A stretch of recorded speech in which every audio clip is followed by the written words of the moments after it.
ऐसा कोई व्यक्ति नहीं है जो पूर्ण हो अपने आप में। किसी का इंग्लिश खराब होगा, किसी का मैथ खराब होगा, किसी का सामाजिक खराब होगा, किसी का आईसीटी खराब होगा। हर स्टूडेंट का 10-15 नंबर का मामला गड़बड़ है। तो आपका भी कोई एक आधा भाग कमजोर है ना, तो उसको लेके आपको ऐसे चिंता में नहीं पड़ना है कि मेरे को गणित नहीं आ रही है या इंग्लिश नहीं आ रही है। वो सभी का ही कमजोर है। इसलिए हर स्टूडेंट का 80 से 90% तक का जो पेपर होता है वो उसकी रेंज में होता है। अब बात ये है कि जो 80-90% की जो रेंज है, उससे हम कितना अच्छा निकाल पाते हैं। और 100% के चक्कर में क्या हम फेल हो जाते हैं। कई बार देखो सिविल सर्विसेज के जब रिजल्ट आते हैं ना आईएएस प्री का, तो सबसे अधिक पास होते हैं साइंस के बच्चे। और पूरा पेपर होता है आर्ट्स का। 10-15 प्रश्न को छोड़ के 80 सवाल होते हैं कला वर्ग के। और पास होते हैं IITians. History, political science, geography, economics. ये पास कर रहे हैं गणित के बच्चे जिन्होंने कभी नहीं पढ़ा वो। क्यों? कारण ये है कि वो क्षेत्र पहचानते हैं कि ये 60-70% ये तैयार करना है, 50% कट ऑफ रहती है, 70% ढंग से तैयार करना, 30% वो छोड़ देते हैं। आर्ट्स वाले क्या करते हैं, 100% तैयार करने के चक्कर में कुछ भी अच्छा नहीं कर पाते। जब हम 100% करने का प्रयास करते हैं ना, तो एक भी भाग हमारा अच्छा नहीं हो पाता।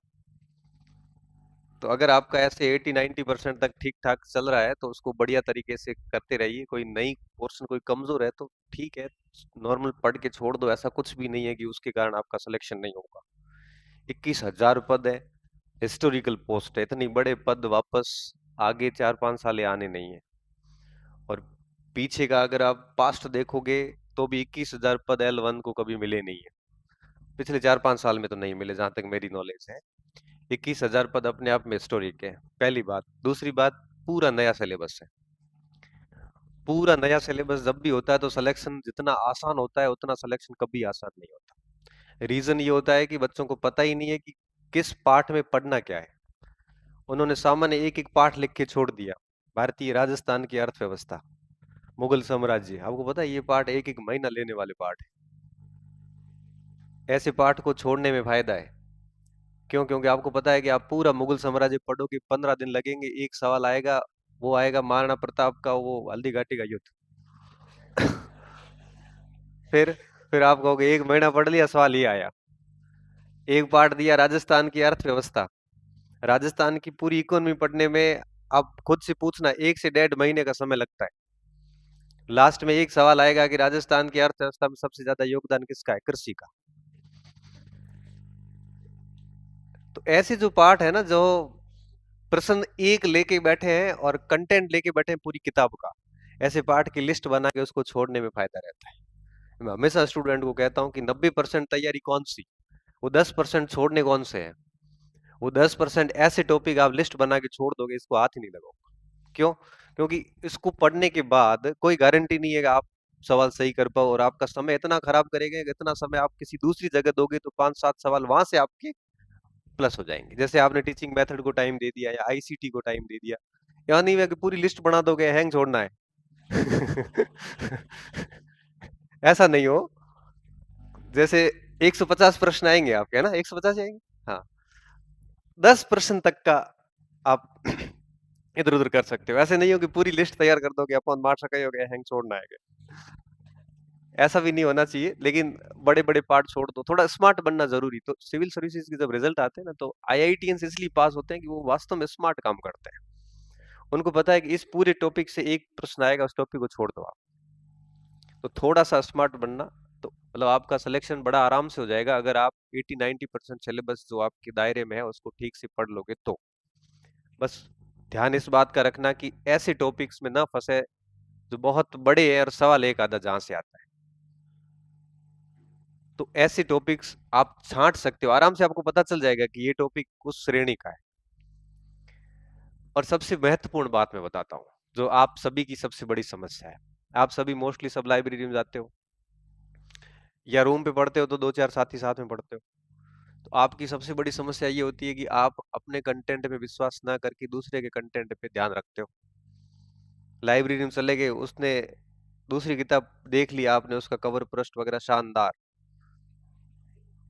उसकी किताब देखते आप उसको पूछते हो कि किताब केड़ी है, कोई आदमी अपनी पुस्तक को खराब क्यों कहेगा? वो कहेगा शानदार है। मतलब आप जाओगे शाम को मार्केट, वो किताब दोगे। अब आपके पास ऑलरेडी एक तो थी, एक आप और लेके आए, अब दो किताबें हो गई। तीसरे दिन किसी के नोट्स थे, किसी कोचिंग सेंटर के, उसी पार्ट के नोट्स केड़ा गए, नोट्स बहुत शानदार है किताब में, वो बात नहीं, ये एकदम क्रीम क्रीम लिखी हुई है, कचरो हटा दी हुई है, मन नहीं लगे कि ये सवाल बाहर जा है, तो बड़े मारे फोटो कॉपी करानी है। अब आप मार्केट गए, उसकी फोटो कॉपी और एडजस्ट करवाई, एक ही पार्ट के 3 कंटेंट हो गए। ऐसे करते करते टेलीग्राम देखते देखते एक पीडीएफ आ गई। पीडीएफ में लिखा हुआ था कि इस भाग का निचोड़, वो बेटा हेडिंग एडी जबरदस्त दे। आपने उसको भी डाउनलोड कर लिया, और हो सकता है कई तो ऐसे क्रांतिकारी है तो हाथों हाथ जाके प्रिंट करवा के लाएंगे, कहीं इस लाभ से, इस आशीर्वाद से मैं वंचित न रह जाऊं। अब एक ही टॉपिक, 4 कंटेंट, हमें मार सा मन करे मैसेज, सर हाँ अब मैं क्या पढ़ूं? मेरे को पूछ के लाया था, नहीं। किताब है कौन सी किताब? सर हमारे को नोट्स है। अब सर आप बताओ कि मुझे क्या पढ़ना है? तो मैं तो पहले दिन से कह रहा हूँ कोई भी एक पढ़ ले। तो सर वो कोई भी एक कौन सा होगा? जबकि हम कई दिनों से कह रहे हैं कि कोई भी एक पढ़ लो, आपके पास जो भी गाइड है, विश्वास कर लो, क्योंकि जितनी भी किताबें हैं, हर किताब से 70-80% सवाल हर किताब से मिलते हैं आपको, हर किताब से मिलते हैं। 10 से 15% सवाल हर किताब से बाहर जाते हैं, किसी से कोई अलग सवाल बाहर जाएगा, किसी से कोई अलग सवाल बाहर जाएगा, लेकिन लास्ट में अल्टीमेटली आप चेक करना, पूरे पेपर में से 85% आपको, अगर सामान्य पेपर होता है तो हर पॉइंट से मिल जाएगा। आप कोई भी गाइड लेके आ जाओ, किसी भी संस्थान की लेके आ जाओ,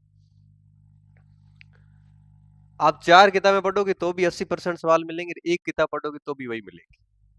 तो बेहतर ये होता है कि अपने सामग्री पे भरोसा कर लो, अपनी सामग्री के पर पूरा आंख मूंद के भरोसा करिए, क्योंकि जितनी ज्यादा सामग्री लाओगे आप एक भी सामग्री को ठीक से पढ़ नहीं पाओगे।